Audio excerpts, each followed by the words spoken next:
የገበያ ጉለት አለ። የግሉ ዘርፍ ትርፍ ብቻ ያግበሰብሳል። ስግብግብ ነው።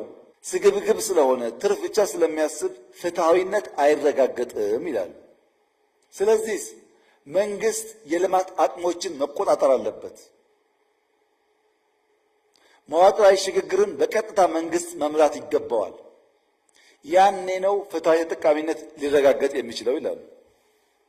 እሺ ይሁን፣ መንግስት ይቆጣጠር፣ ልማት ያምጣ፣ ፍትህ ያረጋግጥ። ግን ብልጽግና ቅድም እንዳልነው ፈጠራና ፍጥነት ይፈልጋል። መንግስት ደግሞ አይፈጥርም ወይም ውስን ነው ፈጠራው። ፈጠራና ፍጥነት ከሌለ ደግሞ ያ የምናስበው ፍትህ፣ ያ የምናስበው መዋቅራዊ ሽግግር ሊረጋገጥ አይችልም፣ መቀየር አለበት ብሎ የመደመር መንግስት ጉዳዩ የገበያና የፕራይቬት ሴክተርና የመንግስት ሳይሆን የስርዓት ስብራት ነው ይላል። ሲስተሚክ ፌሊየር ነው ይላል።